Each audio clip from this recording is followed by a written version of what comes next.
की मिट्टी में किसी के बाप का हिंदुस्तान थोड़ी है, किसी बाप की दिल्ली थोड़ा ना। हमारी वोट लेके बैठे ना, दिल्ली देश की राजधानी है, हमारे इतने है जितना सरकार का है और किसी का है। मैं आपको बता दूं ये कानून के बारे में थोड़ा सा, मिर्जा गालिब ने कहा था कि जला जो जिस्म दिल भी जला होगा, कुरेदते हो राखिया जुस्तजू क्या है, ये तरीका क्या है। एनुअली 12,500 किसान सुसाइड करते हैं according to national crime record bureau. 1995 से 2015 तक 3 लाख किसानों ने सुसाइड की है। तो ये राख कुरेद रहे हैं, सुसाइड कर चुका है वो कि राख में कुछ ना बचाओ जी मास, ये बेचने जा रहे हैं। मैं कानून के बारे में थोड़ा शॉर्ट में बता दूं। पहला कानून क्या बोलता है, एपीएमसी से बाहर किसान अपनी फसलों को बेच सकता है। इस देश में 85% किसान ऐसे हैं जिसके 5 एकड़ से कम जमीन है, 70% किसान ऐसे हैं जिसके 2 एकड़ से कम जमीन है। बोला कि प्राइस डिस्कवरी होगी, इंटरस्टेट मूवमेंट हो सकता है। आप मुझे बताओ 2 एकड़ वाला अपनी ट्राली भर कर रहना पंजाब यूपी से तमिलनाडु केरला बेचने जाएगा या लंदन अमेरिका बेचने जाएगा? कौन सा लॉजिक है ये, कौन सी रैशनैलिटी है, कितना ट्रांसपोर्ट कॉस्ट होगा उसका? दूसरा कानून कॉन्ट्रैक्ट फार्मिंग के बारे में बोलता है, उसके एक सेक्शन में लिखा है क्वालिटी ग्रेड एंड स्टैंडर्ड। समझ रहे हो बात को? पहले बोला जाएगा कि चावल इतना मोटा होगा, इतना पतला होगा, ऐसा कलर होगा। समझ रहे हो? खुला आसमान है, उसके नीचे फसल पैदा होती है। बाढ़, पानी, सूखा, आंधी, तूफान सब कुछ उसको असर करता है। अब मशीन तोड़ा ना कि मशीन में से निकला बिना डिफेक्ट के निकल आएगी, ये तो वही बात होगी। सरकार बोल रही कि पानी वाला जहाज उड़ेगा, हम बोल रहे हैं सर वो तैरता है, बिना नहीं उड़ेगा, वो उड़ रहा है ना पानी वाला जहाज। ये मर रहे हैं किसान, ये बकवास कर रहे हैं। तीसरा कानून क्या बोलता है कि एसेंशियल कमोडिटी एक्ट 1955 में नेहरू जी ने पास किया था, स्टॉक लिमिट लगाई थी। आज उसको स्टॉक लिमिट हटा दी है और बोला क्या है, किसान होल्ड करेगा। किसान के बारे में किसी ने कहा कि छत टपकती है उस किसान की, लेकिन फिर भी वो बारिश की दुआ करता है। उसके सिर पे छत नहीं है, फसल के लिए कहां से लाएगा छत? कौन सा लॉजिक है ये? है कोई रैशनैलिटी? बकवास कर रहे हैं, जमीनें बेचने जा रहे हैं। मैं हरियाणा से हूँ, वहाँ पे सवाल का मुद्दा उठाते हैं। आप ये बताओ, हमारे पास जमीनें नहीं रहेंगे, पानी में डूब के मरना है क्या? पानी किसके लिए चाहिए? जमीन के लिए, खेती के लिए। आतंकवादी खालिस्तानी बोलते हैं। अगर हम आतंकवादी हैं तो आप हमारे बीच में ऐसे घूम सकते हो आतंकवादियों के बीच में? 70% देश की पॉपुलेशन एग्रीकल्चर पे डिपेंड करती है, तो 70% तो वैसे आतंकवादी हो गए। तो देशभक्त कौन है? आतंकवादी बताऊं मैं कौन है? साधु प्रज्ञा ठाकुर, जिसने 2008 में मालेगांव ब्लास्ट केस हुआ था, उसकी मेन एक्यूज है। आतंकवाद के चार्ज हैं, वो पार्लियामेंट में बैठी है। समझ रहे हो? गोड से जिंदाबाद के नारे बताए, हमें आतंकवादी बोल रहे हैं। आतंकवादी, एक बात और बोल दूं मैं, आतंकवादी अगर हमें बोल रहे हैं तो 60 के डिकेड से पहले इंडिया फूड सिक्योरिटी में इंडिपेंडेंट नहीं था, भूखे मरते थे हम। 62 में चाइना से वार हार गए, 64 में फैमान आया, लाखों लोग मरे भूख से। जवान भी आ रहा था, किसान भी आ रहा था। लाल बहादुर शास्त्री जी ने नारा दिया, जय जवान जय किसान। 65 में ग्रीन रेवोल्यूशन आया। आज जो बफर स्टॉक के 9 में, इतनी मेहनत से हमने जमीन को सींचा था, बफर स्टॉक के 9 में खाने के लिए कम से कम होना चाहिए। 40 मिलियन टन के, वो दुगना हो चुका है आतंकवादियों की वजह से। देश पाला हमने, भूखे मरते थे, हमें आतंकवादी बोल रहे हैं। बीजेपी के सांसद हैं, वो कहते हैं किसान AK-47 लेके आ गए हैं। देखिए, ये सारे अनपढ़ हैं, गौमूत्र खाने वाले हैं, गोबर मूत्र खाने वाले। नत्था Singh and Prem Singh one and the same thing, सब एक से हैं। और रमेश बिदुड़ी बोल रहा है कि बड़ुए हैं, 500 रुपए में खरीद के लाए हैं। पता उसको कोई बड़ुए हैं? अंधाता देश को बड़ुए बोल रहे हैं। शर्म करो देशवासियों, आप अपनी आज नहीं उठा रहे हैं। मिर्जा गालिब ने कहा, देख चमन में तिलक के रंगों से बात बनती है। हम ही हम है तो क्या हम है, तुम ही तुम हो तो क्या तुम हो। डेमोक्रेसी क्या होती है? People's government, government of the people, by the people, for the people. आज क्या हो रहा है? उल्टा हो रहा है। Government of the capitalist, by the capitalist, for the capitalist. उद्योगपतियों को जमीनें बेच रहे हैं। लेकिन जो बड़े उद्योगपति हैं, अडानी और अंबानी, वो कह रहे हैं कि इस पूरे किसान आंदोलन में हमको घसीटा गया है। हम किसानों से ना जमीन लेते हैं डायरेक्ट, ना अन्न लेते हैं। क्या कर रहे हैं? बता रुको, 1991 में LPG के थ्रू इकोनॉमी को खोला था। क्या बोला था कि बाहर का इन्वेस्टमेंट आ गया, कंपनियां आएंगी, रोजगार मिलेगा, देश की ग्रोथ होगी, इकोनॉमी ग्रोथ होगी। आज उसका नतीजा ऑक्सफैम की रिपोर्ट आती है, 1% के पास देश का 60% धन है, देश के 10% के पास देश का 90% धन है। हम कहाँ हैं? हम कारखाने लगाएंगे? हम PhD करके आते हैं, BTech करके 10,000 की नौकरी देते हैं। 10,000 में ड्रेस नहीं आ रही, कपड़ा नहीं आता 10,000 में। मोदी जी कहते हैं पिंचर लगाने वाला भी रोजगार कर रहा है। क्या लगाने वाला? पिंचर जो लगाते हैं, पकौड़े चलो। हाँ, आत्मनिर्भर बना रहे ना, फिर ताली ताली बजवा रहे हैं। एक ही थाली के बैंगन है, बकवास कर रहे हैं। पार्लियामेंट में 43% क्रिमिनल बैठे हैं। ADR की रिपोर्ट बताती है, association for democratic reform. Kuldeep Sengar rapist, Chinmayanand rapist, Sadhu Pragya आतंकवादी, वैसे बैठे हो पार्लियामेंट में। कानून बना रहे हमारा, अपराधी हमारा कानून बनाएंगे तो ऐसे बनेगा। कानून मर रहे हैं ना लोग। गुरु तो आसाराम थे, तो आप ही हो ना उन लोगों को। किसको? तो पे चुन लिया उस टाइम पे, पता थोड़ा ना था भाई क्या ये ऐसा करेंगे। दूसरी बात, चुनने वाली बात आपको गलत लगेगा, लेकिन हमारे देश में एजुकेशन इतनी ज्यादा है कि जैसे इलेक्शन आएगा कोई कोई हिंदू बन जाएगा, कोई मुसलमान बन जाएगा, कोई ब्राह्मण बन जाएगा, कोई जाट, कोई गुर्जर, कोई दलित। ये जाति पाति के आधार पे वोट देते हैं। शर्म करो आप, शर्म की बात है ये, एजुकेशन नहीं है। इलेक्शन आएगा तब भी इनके साथ मिलेंगे। भगत हैं चिंटू पप्पू पिट्ठू बन के बैठे भाई साहब, ये समझने की बात है। डेमोक्रेसी क्या होती है? डायलॉग, डिबेट एंड डिसेंट, एसएमटी ही डेमोक्रेसी है। यूज करो उसका। तो चुनाव जो होता है क्या विकास को भूल जाते हैं या फिर जातिवादी को लेकर चुनाव? मैंने बोला ना, वही तो हो रहा है। जाति के आधार पे टिकट देंगे, फिर क्या बोलते हैं कि भाई ये जाट नेता है, ये उत्थान करेगा मेरा। दो आदमी जाति के आधार पे वोट लेके जाएगा तो फिर काम करेगा। आपको पता क्या, वोटर भी तो जात के आधार पर वोट दे। जात के आधार पे, धर्म के आधार पे वोट दोगे तो मन की बात होगी। काम के आधार पर वोट दोगे तो काम की बात होगी।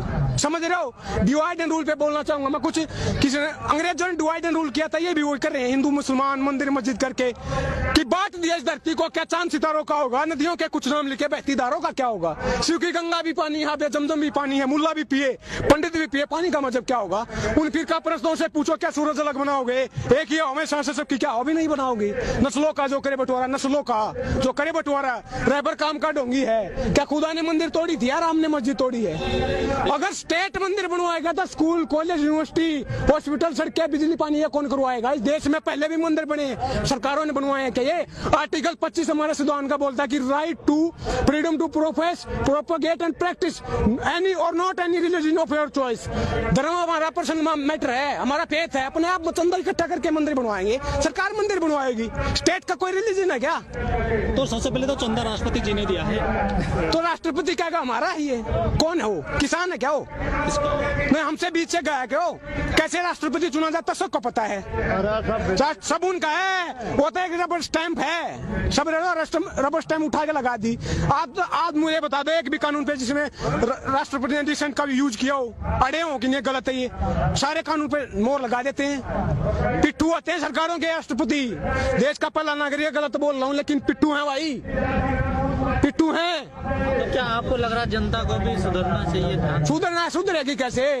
मेजी रेस्टोरेशन आया था 1860 के दशक में जापान में। छोटा सा देश है, खेती के लिए जमीन नहीं है, टापुओं का देश, आइलैंड पे बसा हुआ है। मेजी रेस्टोरेशन आया था, उससे इंडस्ट्रियलाइजेशन हुआ। देश को इतना पढ़ाई लिखाई, ह्यूमन डेवलपमेंट, एजुकेशन, हेल्थ पे इतना खर्चा किया कि छोटा सा देश है। ये जितने है ना दादागिरी के घूम रहे हैं, वर्ल्ड पावर बन के, घुमा के मारा था, घुमा के भगा। यूएस को पीटा, पर्ल हार्बर पे अटैक किया, चाइना को हराया, रशिया को हराया, सारे देशों को घुमागा। छोटा सा देश है। ऐसे ही आज इजराइल पूरे मुस्लिम राष्ट्र, 60 मुस्लिम देश हैं, भगा के मारता है।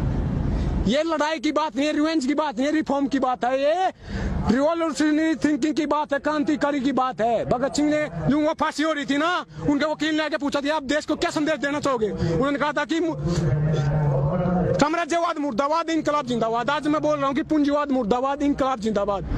मैं क्या बोल रहा हूँ? आप काम की बात कर लो यार, मन की बात क्यों करते हो? काम की बात क्यों नहीं करते? खेती किसानी की बात क्यों नहीं करते? रोजी रोटी, कपड़ा, मकान, शिक्षा, स्वास्थ्य, बिजली, पानी, सड़कें, इसकी बात क्यों नहीं करते? आप खामी बता रहे हैं सरकार के, लेकिन जो रामदेव जी वो कहते हैं कि मोदी जी के अलावा कोई दूसरा विकल्प नहीं है देश में। अरे सलवारी बाबा, लाला बाबा, क्या बात कर रहे हो? जो सलवार सूट पहन के भाग गया वो हमारी बात करेगा? अरे बिजनेसमैन है।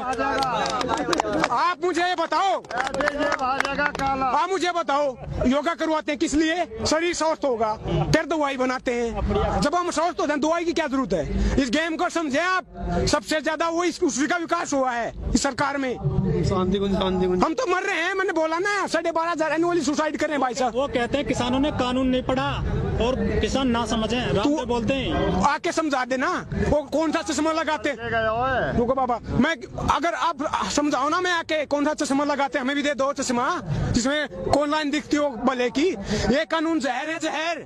सरकार क्या बोल रही है कि 2-3 चम्मच निकाल देंगे, गिलास भरा जहर का है, बोले 2-3 चम्मच निकालेंगे, अमेंडमेंट कर देंगे, संशोधन कर देंगे। आप मुझे बताओ, एक चम्मच हो, एक गिलास हो, एक बाल्टी हो, एक चुटकी हो, जहर तो जहर होता है, खाते ही डेथ होती है। ये डेथ वारंट है। लेकिन सरकार कह रही है किसानों को अच्छे दिन आएंगे, इस कानून से लागत का 1.5 गुना मिलेगा, 2 गुनी हो जाएगी 2022 तक। अच्छा, एपीएमसी में खामियां बताई हैं। एक 2016 में, थोड़ा डिटेल में बताऊंगा मैं, 2016 में ई नाम की वो लेके आए थे policy, electronic national agriculture market, उसमें क्या बोला था 2022 तक दुगनी हो जाएगी, आज कितनी है? वो नेशनल मार्केट होगा, वो कहाँ गई पॉलिसी, वो फेल क्यों हुई, क्या कारण रहा? दूसरी बात, एपीएमसी अगर ट्रेड को डिस्पोर्ट करती है तो फिर केवल 6% किसानों को एमएसपी मिलता है, तो 94% तो वैसे आजाद हैं, उनका उत्थान क्यों नहीं हुआ? मैं बता दूं आपको, 2-4 डॉक्टर हैं, जैसे डॉक्टर दवाई देता है ना, हम खाते हैं, उस डॉक्टर का नाम है WTO, वर्ल्ड बैंक और IMF, जो वो लिख के देते हैं वही लगा चेप देते हैं, अपना तो दिमाग यूज नहीं कर रहे, गोबर मूत्र खा रहे हैं साले, समझ रहे हो? USA में एक किसान को 45 लाख रुपए सब्सिडी दी जाती है, लेकिन वो लोग कहते हैं कि मोदी जी का डंका बज रहा पूरे वर्ल्ड में। बज रहा है, अपने देश में तो बजाओ पहले, डंका किस चीज का बजता है? 19 करोड़ लोग भूखे सो रहे हैं, ग्लोबल हंगर इंडेक्स की रिपोर्ट आती है, 94वें नंबर पर है इंडिया, पाकिस्तान, बांग्लादेश और अफगानिस्तान से पीछे, आतंकवादी देशों से पीछे। ये डंका है क्या? कहते रहे हैं कि हमने जो आसपास के देश अभी भी जीत रहे हैं वो। कहाँ? कल सर्वे आया, उसमें भी अभी भी उनके फैन फॉलोइंग बढ़। अरे सर्वे कहाँ आया है ये बता दो, गोदी मीडिया में आया है? इंडिया टुडे ने बता दो कहाँ पे आया है? इंडिया टुडे ने कहा है कि सबसे अच्छे मुख्यमंत्री योगी जी हैं। प्रधानमंत्री जी नहीं, फिर वही तो बोल रहा हूँ मैं, बताया किसने है? इंडिया टुडे किसका, किसान का है क्या? हमारी बात करता है क्या वो? पिट्ठू बन के बैठे हैं, चिंटू है, चाटुकार है, वो पत्रकार नहीं है। सरकार की बात करते हैं, हमारी एक बंडल पे बिक जाते हैं यार, 2 रुपए की कौड़ी की औकात नहीं है, हमारी बात करेंगे वो। क्या लग रहा है? बात सुन के तो वोट देती है जनता। किसकी बात करेंगे आप? मुझे बताओ, डेमोक्रेसी के 3 स्तंभ होते हैं, 4 होते हैं, एग्जीक्यूटिव, लेजिस्लेटिव और जुडिशरी, चौथा होता है मीडिया। अब मोदी जी के बारे में मैं कैसे जानता हूँ, आप कैसे जानते हो? मेरी बुआ का लड़का है क्या? आपकी बुआ का लड़का है? मीडिया ने बताया ना, क्योंकि थाली लेकर उतारी, दिन रात भगवान बनाया, बना के नहीं बनाया, भगवान ने बनाया ना। तो मीडिया वाले जिसको चाहे चढ़ा सकते हैं, आपको ही चढ़ा सकते हैं, मुझे भी चढ़ा सकते हैं। तो मीडिया सही काम नहीं कर रहा क्या? काम की बात होनी चाहिए, मीडिया कहाँ काम कर रही है? मीडिया के बारे में कहा था कि वो बारी बारी से कर रहे हैं ना विकास, कि देश चलता नहीं मचलता है, मुद्दा हल नहीं होता उछलता है, जंग मैदान पे नहीं मीडिया पे जारी है, आज मेरी तो कल तेरी बारी है, यही तो हो रहा है। चुन चुन के हमारे एक छज्जा टूट जाता है, उनको चुनने हो जाते हैं यार, और किसानों के पीपली में हाथ टूट गया, उसके लिए कोई एक आवाज नहीं उनके पास। अच्छा, आखिरी सवाल आपसे, अमिताभ बच्चन है, बॉलीवुड कलाकार हैं, वो किसान चैनल है जो उसके ब्रांड एम्बेसडर रहे हैं, लेकिन उन्होंने ट्वीट नहीं किया किसानों के लिए पूरे आंदोलन में। अरे ऐसे लोगों के में जो नवरत्न तेल बेचते हैं, तेल उसी ऐसे लोगों के में आज से ये भी नहीं, हम अपनी आवाज उठाना जानते हैं। सपना चौधरी है, हाँ। वो भी काफी फेमस है, किसान के लड़के, किसान भी काफी डांस करते हैं उनके लेकर के, लेकिन वो भी ट्वीट नहीं कर रही है। वो किसके साथ है? बीजेपी के साथ है, उसकी पार्टी में जुड़ी हुई है, इलेक्शन में खड़ी हुई थी, नहीं खड़ी हुई थी उनके साथ, सबको पता है। वीरेंद्र सहवाग भी नहीं कर रहे हैं कोई ट्वीट। भाई मैं अब पूरे देश का चिट्ठा तो लेके बैठा नहीं, कौन क्या करा, कौन किस टाइम पे मूत क्या। काफी ट्वीट करते हैं ना वो तो। मैं रिपब्लिक भारत वाला तो हूँ नहीं कि क्या कुछ टाइम पे छींक मारी, वो वही लेके घूमते ना, रिया ने छींक मारी, ब्रेकिंग न्यूज जोर से मारी, समझ रहे हो? मैं रिपब्लिक भारत से हूँ नहीं भाई, समझ रहे हो?